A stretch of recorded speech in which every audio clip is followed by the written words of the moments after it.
คำถามข้อ4จงคิดลายเส้นผ่า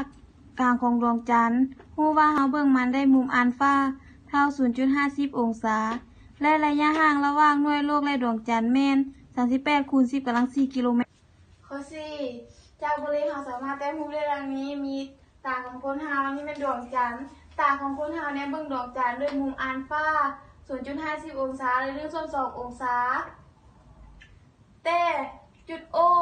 หาจุด A แม่น 38 คูณ 10 กำลัง 4 กิโลเมตร เพื่อนให้ช่องหา A B นี่น่าจะเท่ากับเท่าใดไม่ใช่ผ่าใจกลางนี่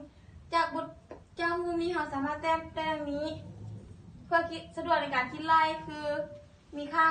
โกดมีค่าติดแปะของมุมอัลฟาสิ้นเป็นค่าโกงหน้าของมุมอัลฟาฉะนั้นจากสูตรตั้งอัลฟาเท่าสิ้นอัลฟาส่วนโกดอัลฟาตั้งอัลฟาจะเท่ากับ AB ส่วน AO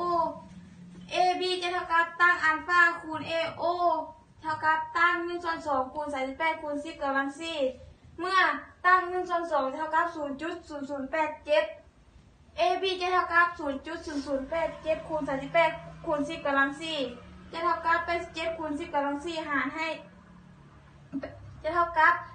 87 คูณ 10 กับลบ 4 คูณให้ 38 คูณ 10 กำลัง 4 10 กำลัง 4 กับ 10 กำลังลบ 4 สามารถคัดกันออกได้ AB จะเท่ากับ